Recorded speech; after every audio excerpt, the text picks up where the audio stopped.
আজকের এক্সেল ক্লাসে আমরা শিখব বিভিন্ন টাইপোগ্রাফি কিভাবে আমরা ব্যবহার করতে পারি এক্সেল ব্যবহার করে। তো আমরা যদি এক্সেল ব্যবহার করতে চাই তাহলে অনেক সময় অনেক লেখালেখি করতে হয়। তো কিভাবে সেই লেখাটাকে আমরা পরিবর্তন করব এই রিলেটেড কাজ করার জন্য আমরা এক্সেলের টাইপোগ্রাফি ব্যবহার করতে পারি। তো টাইপোগ্রাফি ব্যবহার করতে হলে আমাদের এক্সেলের যে হোম ট্যাব আছে এই হোম ট্যাবের আন্ডারে ফন্ট যে রিবনটা আছে এর মধ্যে আমরা টাইপোগ্রাফি রিলেটেড যে কাজগুলো আছে সেগুলো করতে পারবো। তো আমরা যদি টাইপোগ্রাফি ব্যবহার করতে চাই তাহলে প্রথমত আমাদের যে সেলগুলো আছে সেলের মধ্যে আমরা যে লেখাটা লিখবো সেটা লিখতে হবে। তো আমি এখানে সিম্পলি লিখতেছি দিস ইজ ক্লাস। ওকে, তো এই যে টেক্সটটা আমরা লিখলাম এটাকে যদি আমরা পরিবর্তন করতে চাই, ফন্টের পরিবর্তন করতে চাই, বিভিন্ন ইফেক্ট আমরা ব্যবহার করতে চাই তাহলে আমাদের টাইপোগ্রাফির মধ্যে যে কাজগুলো আছে সেগুলো করতে হয়। তো দেখেন না, এই যে আমরা সেলটা তৈরি করলাম এর মধ্যে যে লেখাটা আছে সেটা কিন্তু সেলের বাইরে চলে যাচ্ছে, অর্থাৎ ওভারফ্লো হয়ে যাচ্ছে। তো ফার্স্টে আমরা এই যে এই সেলের মধ্যে যেহেতু আছে এই সেলের উপরে যখন আমরা মাউসের কার্সর নিয়ে যাব তখন এখানে একটা ক্রস চিহ্ন দেখাবে। এখন ডাবল ক্লিক করলে পুরো টেক্সটটা সেলের মধ্যে অ্যাডজাস্ট হয়ে যাবে। তো এখন আমরা যদি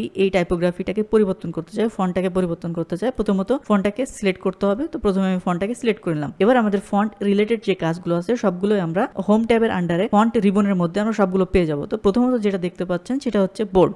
আমরা যদি আমাদের টেক্সটকে মোটা করতে চাই তাহলে এখান থেকে আমরা বোল্ডে প্রেস করব। বোল্ডে প্রেস করলে আমাদের যে লেখাটা আছে সেটা কিন্তু মোটা হয়ে যাবে। তো দেখেন আমি একটু জুম করে দেখাই, আমাদের লেখাটা কিন্তু এখন মোটা হয়ে গেছে। তো সেম অ্যাজ আমরা যদি এটাকে মোটা না করতে চাই তাহলে বি অর্থাৎ বোল্ড এটাকে উঠাই দেবো। দেখেন এখন কিন্তু আগের মতো হয়ে গেছে। আর যদি এটাকে আমরা ইটালিক করতে চাই তাহলে এখানে যে ইটালিক আইকনটা আছে এর উপর ক্লিক করলে দেখেন টেক্সটটা এখন ইটালিক হয়ে গেছে। আর শর্টকাট হচ্ছে কন্ট্রোল আই, এটা প্রেস করেও আমরা ইটালিক করতে পারি। আবার যদি আমরা এর নিচে আন্ডারলাইন ব্যবহার করতে চাই তাহলে কন্ট্রোল ইউ অথবা এখানে যে ইউ আইকনটা আছে এটা ক্লিক করলে দেখেন আমাদের যে টেক্সটটা আছে টেক্সটের নিচে কিন্তু এখন আন্ডারলাইন চলে আসছে। আবার যদি আমরা আন্ডারলাইন না চাই তাহলে এখান থেকে আন্ডারলাইন উঠাই দিব। আবার ইটালিক যদি না চাই তাহলে ইটালিক উঠাই দিব। আবার যদি আমরা আন্ডারলাইনের মধ্যে যদি আরো কিছু ভেরিয়েন্স চাই, যেমন এখানে দেখেন সিঙ্গেল আন্ডারলাইন এবং ডবল আন্ডারলাইন, আমরা যদি ডবল আন্ডারলাইন করি তাহলে দেখেন এটার নিচে দুইটা আন্ডারলাইন চলে আসছে। একইভাবে যদি আমরা আন্ডারলাইন না চাই এখান থেকে সিম্পলি আন্ডারলাইনটা উঠাই দিব। এরপরে আমরা যে টেক্সটটা নিয়ে কাজ করতেছি টেক্সটের যদি আমরা ফ্যামিলি চেঞ্জ করতে চাই, ফন্ট ফ্যামিলি, তাহলে দেখেন এখানে ফন্ট আছে, এখান থেকে আপনারা আপনাদের ইচ্ছা মতো ফন্ট এখানে ব্যবহার করতে পারেন। যেমন আমি যদি এরিয়াল ব্ল্যাক ব্যবহার করতে চাই তাহলে দেখেন এই যে এরিয়াল ব্ল্যাক ফন্টটা চলে আসছে। তো এইখানে যে ফন্টগুলো আপনারা দেখতে পাচ্ছেন এটা হচ্ছে আপনার কম্পিউটারে অলরেডি ইনস্টল আছে, সেই ফন্টগুলো আপনারা ব্যবহার করতে পারবেন। এর বাইরে যদি আপনারা ফন্ট ব্যবহার করতে চান সেক্ষেত্রে সেই ফন্টটা ডাউনলোড করে ইনস্টল করে নিতে হবে, তারপর আপনারা ফন্টটা ব্যবহার করতে পারবেন। দেখেন এখানে আমরা একটা ফ্যান্সি যে ফন্ট সেটা ব্যবহার করলাম। এবার যদি আমরা ফন্টের কালার পরিবর্তন করতে চাই তাহলে এখানে দেখেন ফন্ট কালার বলে একটা অপশন আছে, এখান থেকে আমরা সিম্পলি ফন্টের কালার পরিবর্তন করতে পারবো। তো যে কালারের ফন্ট দরকার আমরা সেটা এখান থেকে পরিবর্তন করে নেব। আর যদি আমরা এই যে এখানে যে কালারগুলো আছে এর বাইরেও যদি কালার ইউজ করতে চাই সেক্ষেত্রে মোর কালার্স যে অপশনটা আছে এখানে ক্লিক করব। এখানে ক্লিক করে এখানে দেখেন কাস্টম কালার একটা অপশন আছে, এখানে এসে আমরা এখানে কালারের যে হেক্সা কোড আছে অথবা এখানে কালারের যে মোডগুলো আছে, যেমন কালার মোডের মধ্যে যদি আসে তাহলে XSL RGB, তো এখান থেকে RGB সিলেক্ট করে এখান থেকে আমরা RGB কালারের যে হেক্সা কোডটা আছে সেটা ম্যানুয়ালি পরিবর্তন করে দিয়ে আমরা এখান থেকে কালার পরিবর্তন করতে পারবো। তো এই হচ্ছে কালার পরিবর্তন করতে হয় কিভাবে সেটা আমরা শিখলাম। আচ্ছা, এবার যদি আমরা চাই যে এই যে ফন্টের যে ব্যাকগ্রাউন্ডটা আছে এটাকে যদি আমরা পরিবর্তন করতে চাই সাদা থেকে অন্য কিছু, তাহলে এইখানে দেখেন একটা অপশন আছে ফিল কালার। এই ফিল কালার থেকে আমরা ব্যাকগ্রাউন্ড পরিবর্তন করতে পারবো। তো ধরেন এখানে ফিল কালারের এখান থেকে আমরা এই কালারটা পিক করলাম, তাহলে দেখেন এই যে ফিল কালার কিন্তু এখন পরিবর্তন হয়ে গেছে। তো জাস্ট আমরা সম্পূর্ণটাকে যদি অ্যাডজাস্ট করে দিতে চাই আবারও ক্রস সাইন আসার পর ডাবল ক্লিক করলে দেখেন এটা উইডটা কিন্তু অ্যাডজাস্ট হয়ে যাবে। তো দেখেন আমরা যদি চাইলে ফিল কালার আবারও পরিবর্তন করতে চাই তাহলে এখানে আসবো এবং এখান থেকে আমরা মোর কালারে যে মোর কালার আমরা এখান থেকে চুজ করতে পারবো, তারপর আমাদের ইচ্ছা মতো আমরা এখানে কালার দিতে পারবো। ঠিক আছে, তো দেখেন আমরা কিন্তু ফিল কালারটা পরিবর্তন করে ফেললাম। এবার আমরা যদি চাই যে এইখানে যে টেক্সটের বা ফন্টের যে একটা সাইজ আছে সেটাকে যদি আমরা বাড়াতে চাই তাহলে এখান থেকে আমরা সরাসরি এখান থেকে লিখে আমরা বাড়াইতে পারি। এখানে দেখেন ফন্টের ডিফারেন্ট সাইজ আছে, এখান থেকে সাইজ দিতে পারেন, অথবা এখানে দেখেন ইনক্রিজ ফন্ট একটা বাটন আছে, এখানে ক্লিক করলে আমাদের ফন্টের সাইজটা ইনক্রিজ হবে। আর ডিক্রিজ যে ফন্টের বাটনটা আছে এখানে ক্লিক করলে ফন্টের সাইজটা ডিক্রিজ হবে। একইভাবে আমরা যদি এখান থেকে ম্যানুয়ালি করতে চাই তাহলে এখানে এটা ক্লিক করে ম্যানুয়ালি আমরা পরিবর্তন করতে পারবো। ধরেন আমরা চাচ্ছি যে আমাদের যে ফন্টে আছে এটা সাইজ 20 করতে, তো এখানে আমরা ম্যানুয়ালি 20 লিখে ইন্টার প্রেস করলে দেখেন সাইজটা ম্যানুয়ালি 20 নিয়ে নিবে। ওকে, এখন আমরা এই যে ফন্টের মধ্যে আরো কিছু কাজ আছে, যেমন ফন্টের মধ্যে এখানে আমরা ফন্টকে চাইলে যে ফন্টটা ব্যবহার করতেছি তাকে বর্ডার দিতে পারি। তো দেখেন বটম বর্ডার আমরা যদি নিচে ফন্টের নিচে সেলের নিচে যদি আমরা বর্ডার দিতে চাই তাহলে সেক্ষেত্রে আমাদের বটম বর্ডার দিতে হবে। তো এখান থেকে আমরা বর্ডারে আসবো, বর্ডারে এসে এখান থেকে বটম বর্ডার এটা সিলেক্ট করলে দেখেন বটম বর্ডারটা আছে, কিন্তু যেহেতু কালারটা আমরা দেখতে পারতেছি না তাই এটা বোঝা যাচ্ছে না। তো এখান থেকে আমরা বর্ডারের যে কালারটা আছে সেটাকে পরিবর্তন করবো। এখানে দেখেন লাইন কালার আছে ব্ল্যাক, ঠিক আছে, তো এখান থেকে আমরা হোয়াইট কালারটা সিলেক্ট করে দিতে পারবো। লাইন কালার হিসেবে। তো তাহলে দেখেন যে হোয়াইট কালারের বর্ডার কিন্তু আমরা দেখতে পারতেছি। তো এরপর আমরা চাইলে এটাকে আরও মোটা করতে পারবো। দেখেন এখন কিন্তু বর্ডারটা কিন্তু চারিদিকে যে বর্ডারটা আছে সেটা কিন্তু মোটা হয়ে আছে। তো আবারও যদি আসে, আরও যদি আমরা এখান থেকে মোটা করতে চাই, তাহলে আমরা এখান থেকে লাইন কালার, লাইন স্টাইল, এই লাইন স্টাইল থেকে মূলত আমরা এটাকে ডাবল ডটেড বর্ডার করে নিতে পারবো। দেখেন এখন কিন্তু এই যে হলুদ হয়ে আছে বর্ডারটা, ঠিক আছে। তো এইভাবে আমরা চাইলে বর্ডারের কাজও করতে পারবো। আর এখানে আমরা যে কাজ করলাম সেটা হচ্ছে ফন্টের কাজ। এছাড়া এখানে দেখেন একটা অ্যারো সাইন আছে, এখানে যদি আমরা ক্লিক করি তাহলে ফন্ট রিলেটেড আরও যে অপশনগুলো আছে সবগুলো কিন্তু এখানে ভিজিবল হবে। তো দেখেন এখানে একটা অপশন আছে সাইজ, তো এখান থেকে আপনারা চাইলে সাইজ পরিবর্তন করতে পারেন। এখানে হচ্ছে ফন্টের স্টাইল, আপনারা কোন ফন্ট স্টাইল চাচ্ছেন, যেমন রেগুলার চাচ্ছেন নাকি ইটালিক চাচ্ছেন। ইটালিক চাইলে দেখেন এটা কিন্তু কি হয়ে যাবে, কার্ভ হয়ে যাবে। আর যদি বোল্ড চান তাহলে এটা কিন্তু মোটা হয়ে যাবে। আবার যদি বোল্ড ইটালিক চান তাহলে curve and bold and italic এই অপশনটা সিলেক্ট করতে হবে, ঠিক আছে। তারপরে এখানে দেখেন ইফেক্ট আছে, এখান থেকে আপনারা চাইলে ইফেক্ট পরিবর্তন করতে পারেন, যেমন স্ট্রাইক থ্রো ব্যবহার করতে পারেন, সুপার স্ক্রিপ্ট ব্যবহার করতে পারেন, সাব স্ক্রিপ্ট ব্যবহার করতে পারেন। সুপার স্ক্রিপ্ট বলতে আমরা স্কোয়ারের কথা জানি, যে আমরা যদি কোনো লেখার উপর পাওয়ার দিতে চাই, যেমন 2^4, তাহলে সেটাকে বলবো হচ্ছে সুপার স্ক্রিপ্ট। আর যদি আমরা নিচ থেকে H2O এই টাইপের কোনো কিছু দিতে চাই তাহলে সাবস্ক্রিপ্ট, এটা আমরা সিলেক্ট করব। কিভাবে এটা কাজ করে সেটা আমরা একটু দেখি। প্রথমত সুপার স্ক্রিপ্ট কিভাবে কাজ করে, ধরেন এখানে আমরা একটা টেক্সট নিলাম H, তারপরে এখানে 2 নিলাম, এখানে O নিলাম, H2O। আরেকটা এখান থেকে আমরা নিব হচ্ছে x স্কোয়ার। তো প্রথমত এটা H2 এর নিচে H এর নিচে 2টা চলে যাবে। তো প্রথমে আমরা 2টাকে সিলেক্ট করব, 2টাকে সিলেক্ট করে এখান থেকে দেখেন অ্যারো সাইনের উপর ক্লিক করব। অ্যারো সাইনের উপর ক্লিক করার পর এখানে আছে সুপার স্ক্রিপ্ট, সাবস্ক্রিপ্ট। তো H2 আমরা যেহেতু 2টাকে নিচে পাঠাবো তাই আমাদের এখান থেকে সিলেক্ট করতে হবে সাবস্ক্রিপ্ট। সাবস্ক্রিপ্ট সিলেক্ট করে যদি ওকে প্রেস করি তাহলে দেখেন H2O হয়ে যাচ্ছে। আবার যদি আমরা x এর উপরে পাওয়ার দিতে চাই তাহলে সুপার স্ক্রিপ্ট ব্যবহার করতে হবে। প্রথমে আমরা এটা সিলেক্ট করব, তারপরে টগল করবো অ্যারো সাইনের উপর, তারপরে এখানে সুপার স্ক্রিপ্ট, দেন ওকে। তাহলে দেখেন এখন x স্কোয়ার হয়ে যাচ্ছে। তো এইভাবে আমরা চাইলে সুপার স্ক্রিপ্ট এবং সাবস্ক্রিপ্ট ব্যবহার করতে পারি। আমাদের যে ফন্ট রিলেটেড যে রিবনটা আছে এটার আন্ডারে আমরা এগুলো ব্যবহার করতে পারি।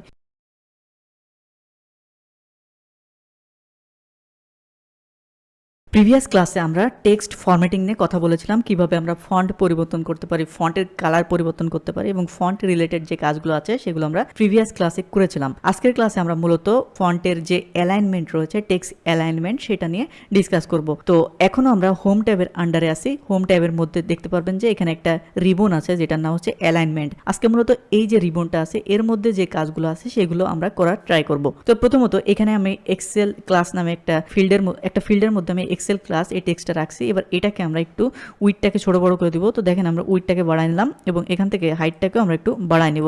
তো দেখেন এখন উইড এবং হাইটটাকে আমরা পরিবর্তন করে নিলাম, আমাদের যে সেলটা আছে সেটাকে আমরা বড় করে নিলাম। এখন আমরা যদি এই সেলের মধ্যে অ্যালাইনমেন্ট করতে চাই, প্রথমত দেখেন আমরা এখানে উপরে কিছু অপশন পাবো, যেটা হচ্ছে টেক্সটকে আমরা টপ থেকে অ্যালাইনমেন্ট করতে পারবো, আর নিচে আমরা কিছু অপশন পাবো যেটা আমরা লেফট, রাইট এবং সেন্টার থেকে অ্যালাইন করতে পারবো। ফর এক্সাম্পল আমরা যদি এই যে টেক্সটটা আছে টেক্সটটাকে মিডিলে আনতে চাই তাহলে এখান থেকে দেখেন মিডিল অ্যালাইন আছে যেটা সেন্টার, সেটা ক্লিক করলে দেখেন আমাদের টেক্সটটা মিডিলে চলে আসবে। তো এটা কি করে, এটা ডান থেকে বামে যে অ্যালাইনমেন্ট আছে সেটা করে। আবার যদি আমরা রাইটে আনতে চাই এখান থেকে রাইট অ্যালাইনমেন্টে ক্লিক করবো তাহলে আমাদের টেক্সটটা রাইটে চলে আসবে। আবার যদি লেফটে আনতে চাই তাহলে লেফট অ্যালাইনমেন্টে ক্লিক করবো। একইভাবে যদি আমরা সেন্টারে আনতে চাই সেন্টার অ্যালাইনমেন্টে ক্লিক করবো। এরপর উপরে যেটা আছে সেটা হচ্ছে আমরা আমাদের যে টেক্সটগুলোকে আছে সেগুলোকে আমরা ভার্টিক্যালি পরিবর্তন করতে পারি। ফর এক্সাম্পল এখানে দেখেন যেটা আছে এটা হচ্ছে টপ। আমরা যখন এই টপের আইকনের উপর ক্লিক করবো তখন আমাদের টেক্সটটা একেবারে টপে চলে যাবে। আবার যদি আমরা টেক্সটটাকে একেবারে ভার্টিক্যালি মিডিলে আনতে চাই তাহলে মাঝখানে যেটা আছে সেটাকে সিলেক্ট করতে হবে, তাহলে দেখেন মিডলে চলে আসবে। আর যদি আমরা এটাকে নিচে আনতে চাই তাহলে একেবারে নিচে যে বটম লাইন আছে সেটাকে ক্লিক করলে একেবারে নিচে চলে আসবে। তো আমরা চাচ্ছি আমাদের টেক্সটটাকে আমরা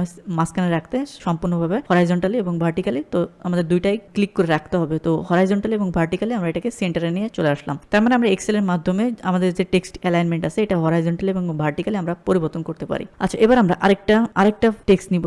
এখন আমরা এখানে লিখতে চাচ্ছি হ্যালো, অনলি হ্যালো। এবার এই যে টেক্সটটা আমরা লিখলাম এটাকে যদি আমরা পরিবর্তন করতে চাই, দেখেন এখান থেকে আমরা চাইলে ইনডেন্ট করতে পারি। যেমন আমরা যদি ইনডেন্ট ডিক্রিজ করতে চাই তাহলে এটা ইনডেন্ট ডিক্রিজ হবে, আর যদি ইনক্রিজ করতে চাই তাহলে দেখেন এটা কিন্তু সরে যাবে বাম দিকে। যত আমরা ইনক্রিজ করবো তত এটা বাম দিকে সরতে থাকবে। তো এইভাবে আমরা চাইলে আমাদের টেক্সটটাকে কিন্তু আমরা ডান থেকে বামে সরাতে পারি। আবার যদি আমরা ডিক্রিজ করি তাহলে এটা কিন্তু বামের দিকে সরে যাবে, আর যদি আমরা আমরা যদি ইনক্রিজ করি তাহলে ডানের দিকে সরবে, আর যদি ডিক্রিজ করি তাহলে এটা বাম দিকে সরবে। তো এইভাবে আমরা টেক্সটটাকে আমাদের ইচ্ছা মতো ইনক্রিজ এবং ডিক্রিজ করে ইন্ডেন্টটাকে পরিবর্তন করতে পারি। আচ্ছা, এবার আরেকটা অপশন আমরা দেখবো।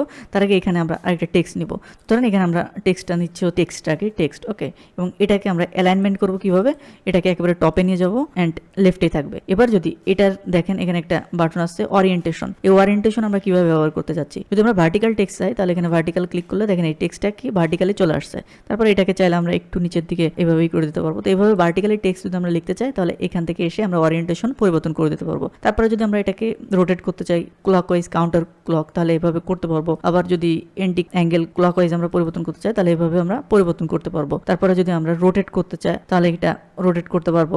তারপরে এখান থেকে যদি আমরা এটাকে রোটেট করতে চাই ডাউনে, তাহলে এখান থেকে ডাউন থেকে আমরা রোটেট করতে পারবো।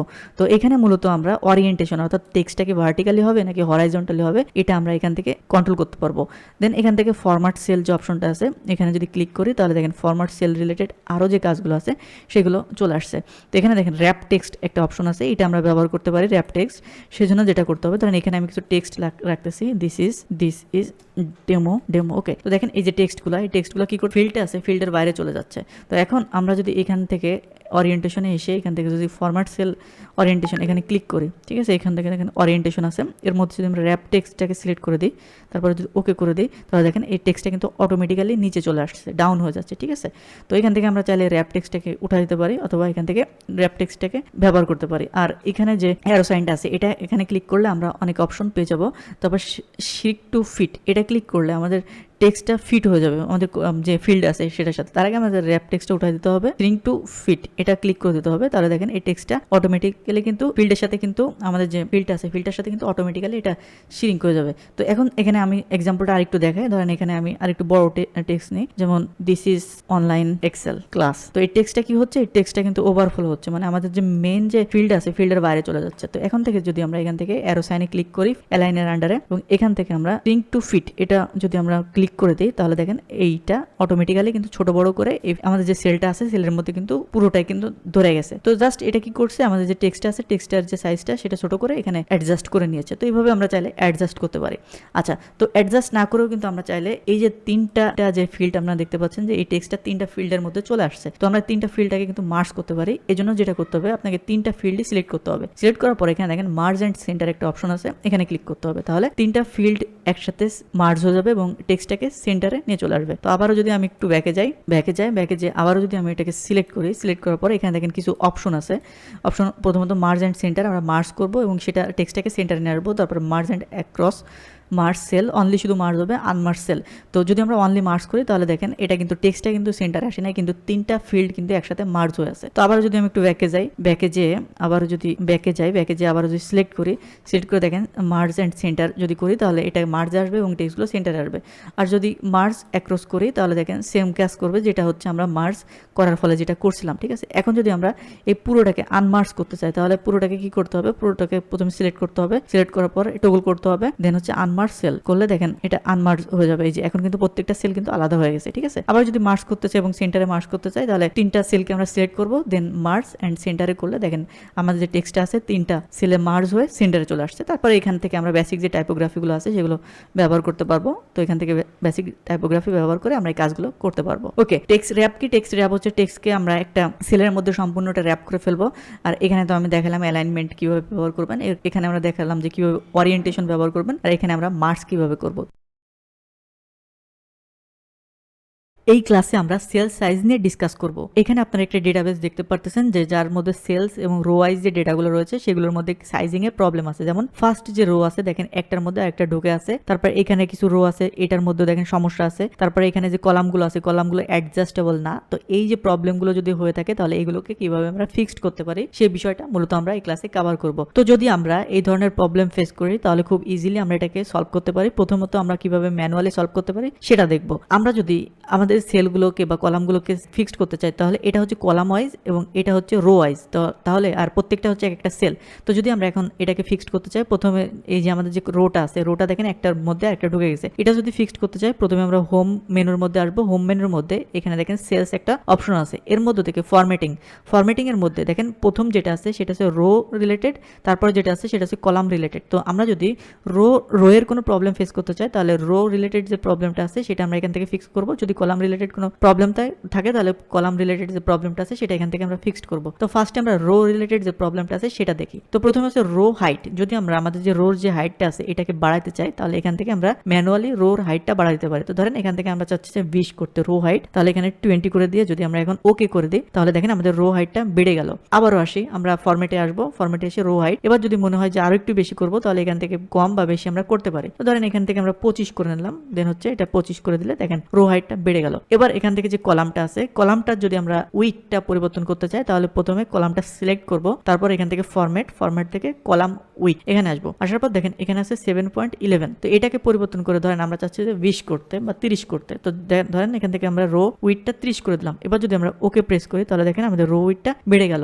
তো এইভাবে আমরা ম্যানুয়ালি রোর হাইট এবং কলামের উইডটা পরিবর্তন করতে পারি। আচ্ছা, এবার আমরা যদি এই যে কলামটা আছে এই কলামটা যদি একটু টান দিই, এখানে দেখেন এই কলামটা ভিতরে ঢুকে গেল, ঠিক আছে। তো এখন আমরা এর উইডটাকে আমরা যদি ফিক্সড করতে চাই তাহলে ফার্স্টে এই কলামটা সিলেক্ট করব, দেন এখান থেকে ফরম্যাটে আসবো। ফরম্যাটে আসার পর এখান থেকে দেখেন অটো ফিট কলাম উইড একটা অপশন আছে, অটো ফিট কলাম উইড। এটা ক্লিক করলে দেখেন অটোমেটিক্যালি এটা কিন্তু কলাম সাইজটা নিয়ে নেবে। আবার একইভাবে ধরেন এই যে কলামটা আছে এটা বেশি বড় হয়ে গেছে, তো আমি চাচ্ছি যে এটাকে স্বাভাবিক যেভাবে আছে সেভাবে করতে, মানে রোর যে হাইটটা আছে এটাকে স্বাভাবিক করতে। তাহলে যেটা করব প্রথমে রোটা সিলেক্ট করব, দেন এখান থেকে আমরা ফরম্যাটে আসবো। ফরম্যাটে এসে অটো ফিট রো হাইট এটা ক্লিক করলে দেখেন অটোমেটিক্যালি ফিট হয়ে যাবে, যতটুকু লাগবে ততটুকু। তো দেখেন এইখানেও কিন্তু সেম অ্যাজ আমরা কলামের সাইজটা কিন্তু অনেক বাড়িয়ে দিয়েছিলাম। এটাকে যদি অটোমেটিক্যালি ফিট করতে চাই তাহলে এটাকে সিলেক্ট করে আবার আমরা ফরম্যাটে আসবো, দেন এখান থেকে auto fit row height width এটা সিলেক্ট করবো। Auto fit column width select করলে দেখেন সে অটো ফিট নিয়ে নেবে। আরেকটা ওয়ে আছে, সেটা হচ্ছে ধরেন এই যে রোটা আছে এটা হচ্ছে দেখেন একটার মধ্যে ঢুকে গেছে। এখন আমরা এই রোটার উপরে এই কলামটার উপরে আমরা কি করবো, কার্সরটা নিয়ে গেলে দেখেন ক্রস সাইন আসছে। এখন যদি ডাবল ক্লিক করি তাহলে কিন্তু এটা ফিক্সড হয়ে যাবে। সেম অ্যাজ এখানে যদি ডাবল ক্লিক করি তাহলে অটো ফিট হয়ে যাবে, এটাও অটো ফিট হয়ে যাবে, যতটুকু লাগবে ততটুকু অটো ফিট নিয়ে নেবে। তো এইভাবে আমরা চাইলে ডাবল ক্লিক করে করতে পারি। আবার একটা ওয়ে আছে, তো ধরেন আমাদের সবগুলোতে সমস্যা, সবগুলো কলামের সমস্যা, এটার সমস্যা, এটার সমস্যা, তারপরে ধরেন এটারও সমস্যা, সবগুলোকে আমি সমস্যা করে দিচ্ছি ইচ্ছা করে। এটাও সমস্যা, এটাও সমস্যা। তো ধরেন সবগুলোর সমস্যা, তাহলে কি করতে পারি আমরা সবগুলোকে আমরা এভাবে সিলেক্ট করব। সিলেক্ট করার পর এখন কর্নারে নিয়ে যে যখন ক্রস সাইন আসবে তখন যদি ডবল ক্লিক করে দিই দেখেন সব কিন্তু একসাথে সুন্দরভাবে অটো ফিট হয়ে গেল। অথবা আমরা একটা কাজ করতে পারি, এই যে ত্রিভুজ আইকন আছে এখানে একটা ক্লিক করে সম্পূর্ণ এটাকে সিলেক্ট করব। সিলেক্ট করার পর ধরেন একটু আমি এলোমেলো করে রাখি, পুরোটা একটু এলোমেলো করে রাখি, এটা একটু রোটাকে উঠাই দিই, কলামটাকে একটু এভাবে করি। যাই হোক আমি আমার মতো করে ম্যানুয়ালি এলোমেলো করতেছি আপনাদের দেখানোর জন্য। এবার আমরা এক ক্লিকে সবকিছু যদি ঠিকঠাক করতে চাই তাহলে যেটা করবো ফার্স্টে এখানে ক্লিক করবে, কর্নারে ক্লিক করলে সম্পূর্ণ ডেটাবেসটা সিলেক্ট হয়ে যাবে। এবার এখান থেকে ফরম্যাটে আসবো। ফরম্যাটে এসে ফার্স্টে আমরা অটোফিট রো হাইট এটা দিব, দেখেন হাইটটা ঠিক হয়ে গেল। এবার আবারও এখানে আসবো, এখানে এসে autofit row width column width এটা দিব, তাহলে দেখেন কলামটা অটোমেটিক্যালি ফিট হয়ে গেল। জাস্ট দুইটা ক্লিকে পুরো ডেটাবেসে যে কলামের মধ্যে যে প্রবলেমগুলো ছিল বা রো এর মধ্যে যে প্রবলেমগুলো ছিল সবকিছু কিন্তু আমরা ফিক্সড করে ফেললাম। তো এই হচ্ছে ফরম্যাটের মধ্যে কিভাবে আমরা সেল সাইজটাকে কন্ট্রোল করতে পারি। আরেকটা আছে ডিফল্ট উইথ। তো ধরেন এখান থেকে আমরা এই সাইজটাকে একটু বাড়াই দিলাম, ঠিক আছে। বাড়াই দিয়ে যদি এই সেলটাকে সিলেক্ট করি, এই কলামটাকে সিলেক্ট করি, এবার যদি ফরম্যাটে আসি এখান থেকে যদি ডিফল্ট উইথটা দিয়ে দিই তাহলে দেখেন এখানে আমাদের ডিফল্ট উইথটা আমরা কত চাচ্ছি, এটাই যদি ডিফল্ট উইথ রাখি তাহলে এটা দিয়ে দেবো, তাহলে এটাই হচ্ছে স্ট্যান্ডার্ড উইথ হবে। তো ধরেন আমরা আর একটু বড় করতে চাচ্ছি, এখানে 8.11 আছে, তো এটাকে 9 করে দিব। 9 করে যদি ওকে করে দিই তাহলে এটা হচ্ছে তখন ডিফল্ট উইথ হয়ে যাবে। তো যতই আমি এর মধ্যে ডেটা রাখি না কেন তার এই সাইজটা এখানেই থাকবে, এর থেকে ছোট বড় হবে না।